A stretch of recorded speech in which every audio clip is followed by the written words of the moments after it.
Hello student, welcome to online class in संस्था inter college. आज हम लोग पढ़ेंगे, हमारा आज दूसरा दिन है, फिजिक्स चल रहा है हमारा क्लास 12 फिजिक्स, और ये हमारा आज दूसरा दिन है। कल हम लोगों ने कहाँ तक पढ़ा था? आवेशन की विधियां तक हम लोगों ने पढ़ा था, है ना। आवेशन की विधियां तक हम लोगों ने पढ़ा था। इसमें 3 विधियां हो गई हमारी: घर्षण द्वारा आवेशन, चालन द्वारा आवेशन और प्रेरण द्वारा आवेशन। आज हम क्या करेंगे, इनको विस्तार से इनकी जानकारी लेंगे कि ये किस प्रकार से घर्षण द्वारा आवेशन कैसे किया जाता है, चालन द्वारा आवेशन कैसे किया जाता है और प्रेरण द्वारा आवेशन कैसे किया जाता है।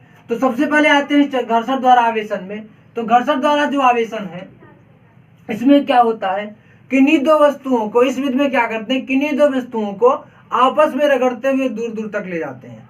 तो इसमें क्या होता है, दोनों पदार्थों के बीच जो है, दोनों पदार्थों के बीच अलग अलग प्रकृति के और समान परिमाण के आवेश उत्पन्न होते हैं। जी ध्यान रखना, अलग अलग प्रकृति के और समान परिमाण के आवेश। इसका मतलब क्या हुआ? अलग अलग प्रकृति और समान परिमाण का मतलब क्या हुआ, बताइए भाई। समान परिमाण, देखो अलग अलग प्रकृति का मतलब हुआ कि जब दो वस्तुओं को जब आपस में रगड़ा जाएगा ना, तो क्या होगा, एक पर प्लस का अर्थात पॉजिटिव चार्ज होगा और दूसरे पर क्या होगा, नेगेटिव चार्ज होगा। इसमें क्या होता है, एक पर क्या होगा, प्लस का चार्ज होगा और एक पर क्या होगा, माइनस का। अर्थात मैं कह सकता हूं कि एक पर धनावेश होगा और एक पर ऋणावेश होगा। और समान परिमाण के अर्थात जितने धनावेश होंगे उतने ही हमारा क्या होगा, ऋणावेश होगा। जितने धनावेश होंगे उतने ही ऋणावेश होंगे। तो इस विधि में क्या होता है, दो वस्तुओं को आपस में रगड़ करके दूर दूर तक ले जाते हैं। तो इसमें क्या होता है, इन पदार्थों के बीच अलग अलग प्रकृति के और समान परिमाण के आवेश उत्पन्न होते हैं। ठीक, अब जैसे मान लीजिए, अब ये होता है, बात आती है कि किस पर प्लस का चार्ज होगा, किस पर माइनस का चार्ज होगा। तो प्लस और माइनस के चार्ज का जो निर्धारण होता है वो उस पदार्थ के गुण धर्म पर निर्भर करता है, उस पदार्थ के गुण धर्म पर निर्भर करता है, वो ठोस का है या प्लास्टिक का है ना। इस प्रकार से जैसे मान लीजिए, एक बहुत पूछा जाता है जब उसमें कि कांच का टुकड़ा, एक ग्लास को कांच का टुकड़ा हो, है ना, और क्या करे, मान लीजिए कांच की छड़ ले लेते, कांच की छड़ को, और एक पूछा जाता है रेशम। कांच की छड़ को जब रेशम के कपड़े से रगड़ा जाता है, कांच की छड़ के जो रेशम के कपड़े से रगड़ा जाता है, तब यहाँ पर क्या होता है, कोई बताएगा मुझे कि किस पर प्लस का चार्ज होता है और किस पर माइनस का चार्ज होता है? जब हम कांच की छड़ को रेशम के कपड़े से जो है, रेशम के कपड़े से क्या करते हैं, ग्लास को जब हम सिल्क से जो है जब रगड़ते हैं, तब इस समय किस पर प्लस का चार्ज होता है और किस पर माइनस का चार्ज होता है, क्या कोई बताएगा? तो जो कांच की छड़ होती है, कांच की छड़ पर पॉजिटिव चार्ज होता है, कौन सा होता है, धन आवेश होता है। और जो रेशम का होता है कपड़ा, उस पर क्या होता है, उस पर होता है मेरा ऋण आवेश, उस पर क्या होता है, ऋण आवेश। कांच के टुकड़े पर जो कांच की छड़ होती है उस पर क्या होता है, धनावेश होता है, और जो रेशम का कपड़ा होगा उस पर क्या होता है, ऋणावेश होता है। मैंने बताया कब धनावेश होगा, कैसे ऋणावेश होगा, ये उस पदार्थ के गुण धर्म पर निर्भर करता है। ठीक, चलिए, ये तो हो गया मेरा घर्षण द्वारा आवेशन। अगला आता है चालन द्वारा आवेशन। चालन द्वारा आवेशन में क्या होता है कि किसी एक आवेशित वस्तु को किसी अनावेशित वस्तु के पास ले जाकर के स्पर्श कराते हैं। मान लेते हैं हमारा, ये देखिए दो वस्तुएं हैं, ठीक, एक आवेशित है और एक अनावेशित है। एक हमारा क्या आवेशित है और एक हमारा अनावेशित है। तो क्या करते हैं, आवेशित वस्तु को अनावेशित वस्तु के पास ले जाकर के उसको स्पर्श कराते हैं। स्पर्श करा करके उस पदार्थ को क्या करते हैं, दूसरे वाली वस्तु को क्या करते हैं, आवेशित करते हैं, है ना, क्या करते हैं, आवेशित करते हैं। तो आवेशन की इस विधिया में क्या होता है, आवेशित वस्तु को अन्य अनावेशित वस्तु से स्पर्श करा करके क्या करते हैं, दूसरी वस्तु को स्पर्श करा करके हम वस्तुओं को आवेशित करते हैं। ठीक, तो इसमें ज्यादा कुछ है नहीं। आ जाते हैं प्रेरण द्वारा आवेशन। सबसे इंपॉर्टेंट प्रेरण द्वारा आवेशन, ये मोस्ट इंपॉर्टेंट है, इसे ध्यान रखिएगा। ठीक है, सबसे ज्यादा यही पूछा जाता है, प्रेरण द्वारा आवेशन, है ना, प्रेरण द्वारा आवेशन। चलो, प्रेरण द्वारा आवेशन हम लोग देखते हैं क्या होता है। प्रेरण द्वारा आवेशन, प्रेरण द्वारा आवेशन, ठीक, ये तीसरा था आवेशन की विधि में। प्रेरण द्वारा आवेशन में क्या होता है भाई, कोई बताए हमें। देखो इसमें क्या होता है, एक आवेशित वस्तु को दूसरी आवेशित वस्तु के पास लेकर के जाते हैं। उस प्रकार से नहीं जिस प्रकार से चालन में होता था। चालन में क्या होता है, चालन में होता है कि दोनों पदार्थ को, एक आवेशित होती है एक अनावेशित होती है, दोनों को स्पर्श कराते हैं। इसमें भी एक आवेशित होती है एक अनावेशित होती है, परंतु इसमें स्पर्श नहीं कराया जाता, इसमें स्पर्श नहीं कराया जाता। इसमें क्या करते हैं, उसके समीप लेकर के जाते हैं, उसके क्या करते हैं हम, समीप लेकर के जाते हैं, ठीक है।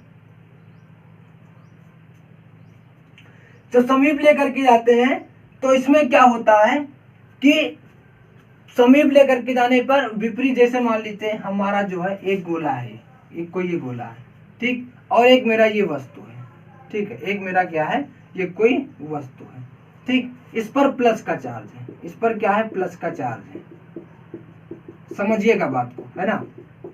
इस पर क्या है, प्लस का चार्ज है, ठीक। और ये जो है ये मेरी अनावेशित है, ये मेरी क्या है, अनावेशित है ना, अर्थात इस पर कोई आवेश नहीं है, ठीक, उदासीन समझ सकते हैं। और इस पर क्या है, ये आवेशित है, अर्थात धनावेशित भी है, ये धनावेशित हो या ऋणावेशित हो, है ये आवेशित वस्तु, आवेशित वस्तु, बात को समझिएगा, आवेशित वस्तु, ठीक।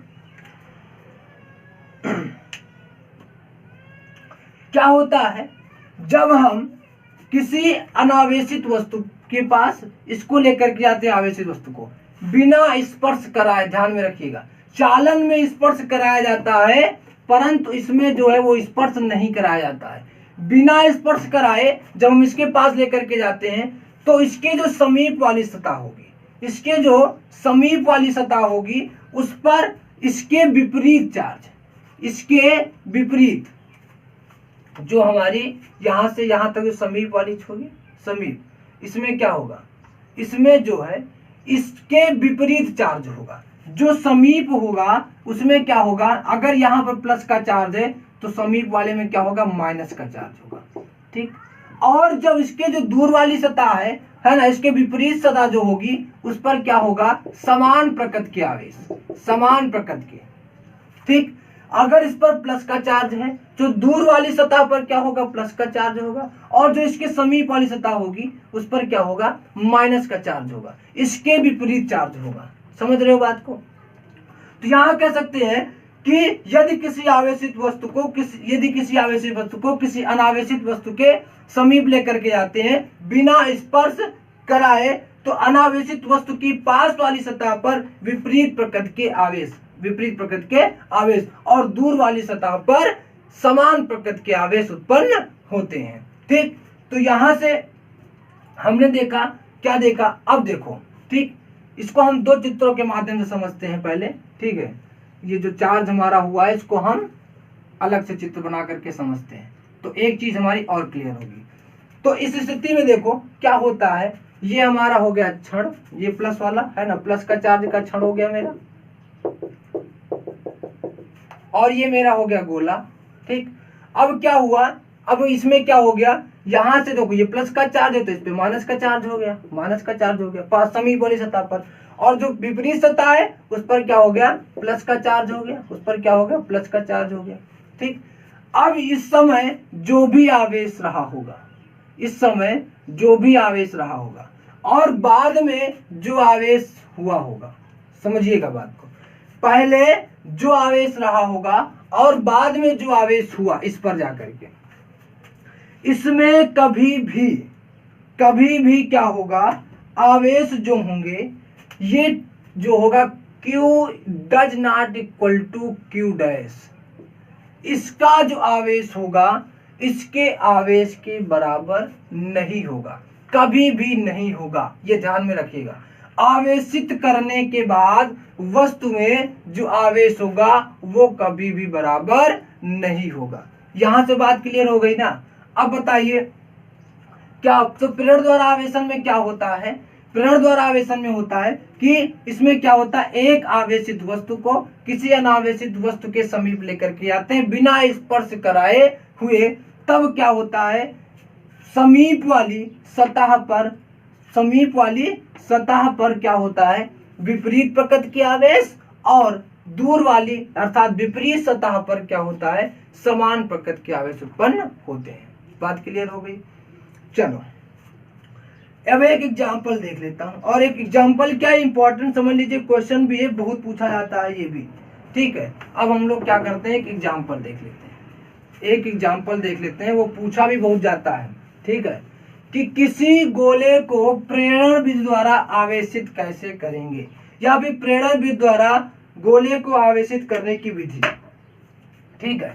एग्जाम्पल तौर पे हम देखते हैं कि किसी गोले को प्रेरण विधि द्वारा आवेशित किस प्रकार करेंगे, या फिर कैसे करेंगे, जो लिखना चाहो। आवेशित करने की विधि भी लिख सकते हो, ठीक है। किसी गोले को प्रेरण विधि द्वारा आवेशित करने की विधि, स्टेप वाइज देखेंगे, स्टेप वाइज हम लोग देखते चलेंगे। स्टेप 1 देखते हैं। सबसे पहले हम क्या करेंगे, हम मान लेते हैं कि हमारा एक कोई गोला है, हमारे पास क्या है, एक कोई गोला है, ठीक। इस गोले को हमें क्या करना है, हम थोड़ी देर के लिए चलते हैं, आवेशित करना है। हम धनावेशित करें या ऋणावेशित करें, जिस प्रकार से करें, वो आवेशित करने की विधि हमको बतानी है। हम मान लेते हैं कि हम इसको धनावेशित करना चाहते हैं। हमारे पास एक गोला है, ठीक है, हम इसको क्या करना चाहते हैं, हम गोले को धनावेशित करना चाहते हैं। बात को समझना, गोले को हम क्या करना चाहते हैं, धनावेशित करना चाहते हैं। इसके लिए हम क्या करेंगे, इसके धनावेशित अगर हम करना चाहते हैं इस गोले को, तो गोले को हम क्या करना चाहते हैं, धनावेशित, तो इसके विपरीत आवेश का एक कोई आवेशित वस्तु लेंगे। एक विपरीत आवेश का एक क्या लेंगे, कोई वस्तु लेंगे। इसके विपरीत आवेश का धनावेशित करना है तो माइनस के चार्ज का कोई एक हमने वस्तु ले लिया। बात को समझिएगा, माइनस के चार्ज को हमने क्या लिया, ये क्या है, ऋणावेशित वस्तु है ना, ऋणावेशित वस्तु। और ये क्या है, ये ना भी ऋणावेशित है ना भी धनावेशित है, ये क्या है, बिना आवेश के है, अनावेशित अर्थात उदासीन अनावेशित वस्तु। समझना बात को, हमें इस गोले को धनावेशित करना है। पहला स्टेप हमने क्या किया कि कोई गोला है जिसे धनावेशित करना है, इसलिए सबसे पहले हम क्या करेंगे, इसके विपरीत आवेश का कोई वस्तु गोले के पास लेकर के जाते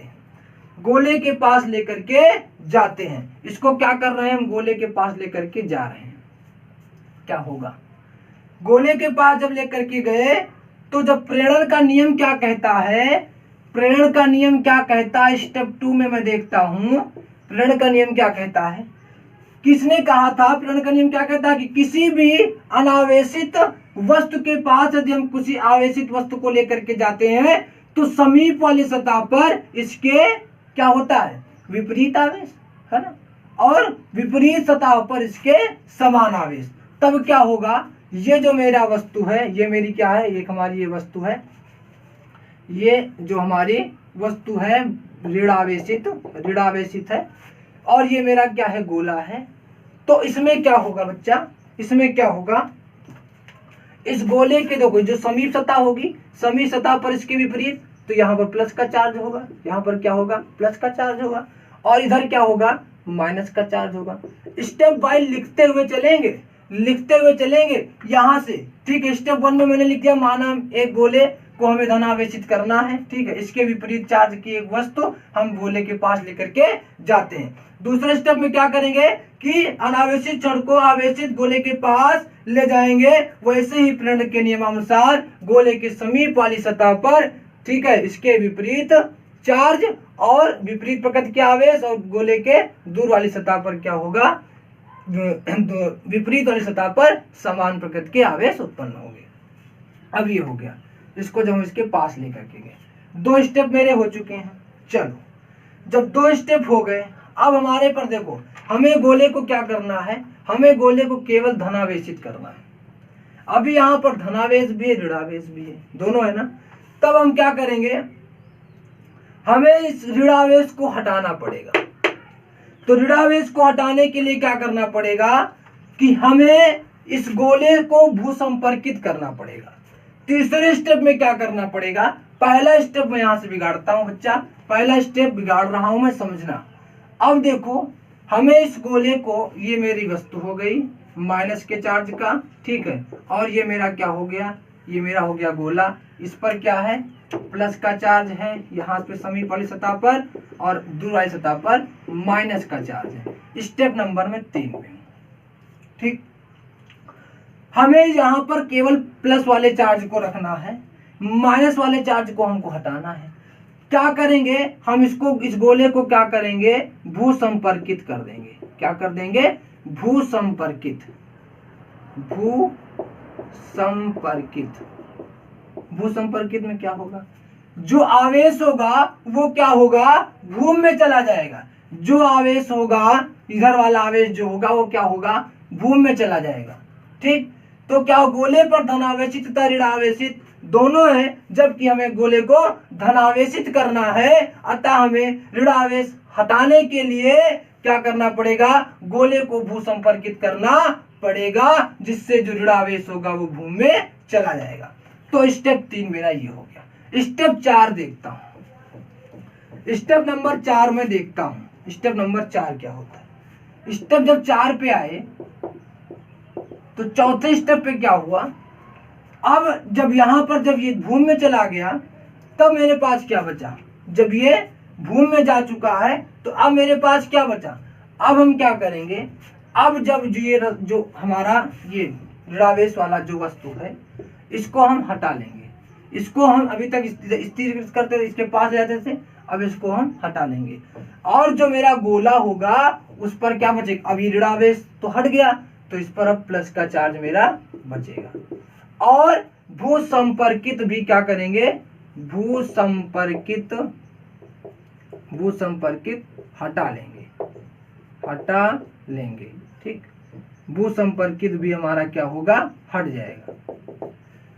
तो इसमें क्या किया हमने, भूसंपर्कित भी हटा लिया, और इस गोल जो हमारी ऋणावेशित वस्तु थी, ऋणावेशित जो वस्तु थी इसको भी हटा लिया, भूसंपर्कित भी हटा लिया। तो मेरे पास जो लास्ट में क्या बचा, अब मेरे पास यही जो है प्लस का चार्ज की वैल्यू से हमारी जो है ये बच गई। तो ये गोला क्या हो गया, धनावेशित हो गया। इसी प्रकार ऋणावेशित भी कर सकते थे। बात क्लियर हुई यहाँ से। तो क्वेश्चन क्या कहा कि किसी गोले को प्रेरक द्वारा आवेशित करना, धनावेशित पूछता है तो इस तरह यहाँ पर क्या करो, उसका विपरीत करते हुए चलाओगे। ऋणावेशित करता है, हम क्या कहते हैं, हम गोले को धनावेशित किए थे, ठीक। अब आगे बढ़ते हैं, चलो आगे बढ़ो भैया। समझ में आ रहा है, समझ में आ रहा होगा तो एक बार जो है ग्रुप पे सब लोग जरूर कह देना कि हाँ सर जी समझ में आ रहा है, तो थोड़ा सा और ऊर्जा मिलेगी ना पढ़ाने में, ठीक है। आप लोग जरूर बताना एक बार ग्रुप पर मैसेज करके कि हाँ सर समझ में आ रहा है, ठीक। चलो अब आ जाते हैं विद्युत आवेश के प्रकार। विद्युत आवेश के प्रकार, विद्युत आवेश के प्रकार। तो अब विद्युत आवेश के प्रकार देखते हैं। प्रकार हमने पढ़ा था, प्रकार में क्या हुआ था, बेंजामिन फ्रैंकलिन ने क्या किया था, उस पदार्थ को रगड़ा, पहले कुछ देर रगड़ा, तो क्या हुआ, उसमें उन्होंने कई बार उसको रगड़ करके 3-4 चीजें देखी। कभी कभी क्या होता था, जब ज्यादा देर तक रगड़े कभी पास आता कभी दूर जाता है ना, इस प्रकार से देखने को मिलता था, ठीक। उसके बाद क्या हुआ, कभी तो उन्होंने क्या कहा, लास्ट में उन्होंने देखा कि यदि लास्ट में जो पदार्थ का आवेश है वो कब बिल्कुल शून्य हो जाता है, कब शून्य हो जाता है। तो शून्य उन्होंने देखा कि यदि एक प्लस का चार्ज हो और एक माइनस का चार्ज हो, मान लीजिए एक पर 10 प्लस का चार्ज है, ठीक, मान लेते एक पर 10 5 का चार्ज है माइनस का, और दूसरे पर 5 का चार्ज है प्लस का, तो जो परिणामी होगा कितना हो जाएगा, शून्य हो जाएगा, है ना। दोनों जोड़ करके कितना हो जाएगा, शून्य हो जाएगा। तो उन्होंने कहा शून्य कब होता है, तो उन्होंने इसको क्या कर दिया, उन्होंने बताया भैया कि जो 2 प्रकार हो गए हमारे, कौन कौन से, एक तो मेरा हो गया धन आवेश, है ना, और एक मेरा हो गया ऋण आवेश। ऋण आवेश, जो ऋण आवेश हो गया। चलो अब धनावेश किसे कहते हैं? धनावेश किसे कहते हैं बताओ? धनावेश क्या कहते हैं? क्या धनावेश किसको कहते हैं बताओ? सबसे पहले धनावेश की परिभाषा क्या होगी और ऋणावेश की? जो अपने मूल स्थिति से किसी वस्तु पर जो धनावेश है वो उसकी सामान्य अवस्था से किसी वस्तु का या पदार्थ का धनावेशित कब किया जा सकता है? धनावेशित कब होता है? जब वह अपनी मूल स्थिति से इलेक्ट्रॉन क्या करता है? दूसरे को दे देता है, इलेक्ट्रॉन को दान कर देता है। ठीक, तो वहां पर एक क्या होता है? धनावेश। समझ सकते हैं हम, इस प्रकार से भी समझ सकते हैं। मान लीजिए हमारे पास पेंसिल बॉक्स है, पेंसिल बॉक्स या पेन बॉक्स जो भी है, पेन बॉक्स मान लेते हैं। ठीक, और इस पेन बॉक्स में मेरे पास जो है मान लो ये 5 पेन है, 5 पेन है, थोड़ी देर के लिए लेते हैं 4 पेन या 5 पेन जो भी। ठीक, ये समझ लेता हूँ कि एक एक पेन को हम एक एक इलेक्ट्रॉन मान लेते हैं। ठीक है, एक एक पेन को एक एक इलेक्ट्रॉन मान लेते हैं।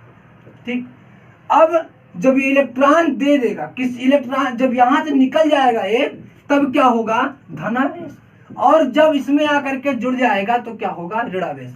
अर्थात किसी पदार्थ की मूल स्थिति से इलेक्ट्रॉन दान करने, इलेक्ट्रॉन देने की जो प्रवृत्ति होती है वो धनावेश होती है, और जो इलेक्ट्रॉन लेने की, जो ग्रहण करने की प्रवृत्ति होती है वो क्या होती है? ऋणावेश होती है। ठीक, क्या होती है? ऋणावेश होती है। अब बात आती है कि जब धनावेश और ऋणावेश किसी वस्तु को पॉजिटिव चार्ज और नेगेटिव चार्ज करने के बाद क्या होता है? उनका जो द्रव्यमान, जो मास होता है उस पर क्या परिवर्तन होता है? क्या धनावेशित करने पर द्रव्यमान उसका बढ़ता है? ठीक, और या परिमाण उसका बढ़ता है या कम होता है? ऋणावेशित करने पर परिणाम बढ़ता है या कम होता है? तो इसी से समझते हैं। जब हम इसे क्या करेंगे? धनावेशित करेंगे। धनावेशित मान लो करते हैं, धनावेशित जब हम करेंगे, धनावेशित, इससे इलेक्ट्रॉन हमको देना पड़ेगा। इस समय मान लेता हूं कि जो इसका द्रव्यमान है वो कितना है? मान लेते हैं हम 10 ग्राम मान लेते हैं, 10 ग्राम है। इस समय इसका द्रव्यमान 10 ग्राम है। जब धनावेश करेंगे तो इसको इलेक्ट्रॉन देना पड़ेगा। मान लेते हैं 1 इलेक्ट्रॉन इसने दे दिया, तो 1 2 3 4, अब 4 इलेक्ट्रॉन बचे। अगर 10 ग्राम रहा होगा, जब 1 इलेक्ट्रॉन, जब एक पेन मान लीजिए हमारा चला गया, पेन से समझते हैं, हमारे पास यहाँ पे 5 पेन थे, एक पेन जब चला गया उस समय 10 ग्राम इसका था, तो इस समय अब कितना बचा? अब अगर 1 ग्राम मान लेते हैं तो 9 ग्राम कम ही होगा। फिर हम लोग 9 ग्राम मान लेते हैं कि 9 ग्राम हमारा बचा होगा। बात समझिएगा। उसके बाद क्या होता है? जब इसको हम ऋणावेशित करेंगे, जब इसको हम ऋणावेशित करेंगे तब क्या होगा? जब इसको हम ऋणावेशित करेंगे तब क्या होगा? ऋणावेशित में क्या होगा बच्चा? कि ये इलेक्ट्रॉन आकर के इसमें जुड़ेगा, इलेक्ट्रॉन आकर के 1 2 3 4 और ये 5 हो जाएंगे, है ना। पेन से मैंने समझा कि जब यहाँ पर 5 पेन थे, धनावेशित क्या 1 पेन कम हुआ तो यहाँ से द्रव्यमान कम होगा, और जब 1 पेन बढ़ेगा तो मान लेते हैं 11 ग्राम इसका द्रव्यमान हो गया।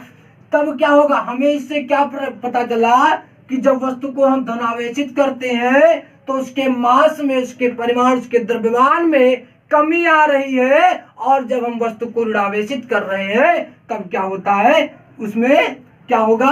जो द्रव्यमान में क्या होती है? जो है वृद्धि हो रही है। क्लियर हुई बात यहां से? अब बताइए किसी कोई दिक्कत है? नहीं दिक्कत है। आगे बढ़ते हैं, एक चीज और देख लेते हैं। एक चीज ये देख लेते हैं कि बहुत जो हो क्या है, किस कब आकर्षण इसमें सजातीय के बीच में क्या होगा, और विजातीय बीज, सजातीय विजातीय बीज क्या होगा? तब देखिए जब दो जो है क्या होगा? जब सजातीय आवेश होंगे, सजातीय आवेश होंगे, सजातीय आवेश होंगे तो दोनों के बीच क्या होगा? दोनों के बीच होगा प्रतिकर्षण। क्या होगा? प्रतिकर्षण। सजातीय आवेशों के बीच प्रतिकर्षण होगा, और विजातीय जो होंगे, अर्थात असमान प्रकृति के जो होंगे, एक प्लस का चार्ज एक माइनस का चार्ज होगा, तब क्या होगा? तब दोनों के बीच आकर्षण होगा। ये हमारा नोट में समझ सकते हैं कि समान प्रकृति के आवेशों में सदैव प्रतिकर्षण और विजातीय में सदैव क्या होगा, आकर्षण होता है। ठीक, तो यहां से विद्युत आवेश के प्रकार समाप्त हुए। अब हम कल से पढ़ेंगे, आज क्लास यहीं पर समाप्त करते हैं। कल से पढ़ेंगे विद्युत आवेश के मूलभूत गुण। क्या पढ़ेंगे, विद्युत आवेश के मूलभूत गुण। यहां से कल हम स्टार्ट करेंगे। ठीक, एक बात और भाई, समझ में आ रहा हो तो एक बार जरूर ग्रुप पर लिख देना कि हाँ सर समझ में फिजिक्स आ रही है। ठीक है, और जो भी समस्या हो पूछते रहना। हम पूरा प्रयास कर रहे हैं कि तुम्हारे सहयोग में सब खड़े रहेंगे हम पूरी तरह से। आप लोग भी लगातार मेहनत करके पढ़ते रहिए। तो आज की क्लास हम क्या करते हैं, यहीं पर समाप्त कर रहे हैं। ठीक है, कल से हम लोग आगे पढ़ेंगे। ठीक, चलो।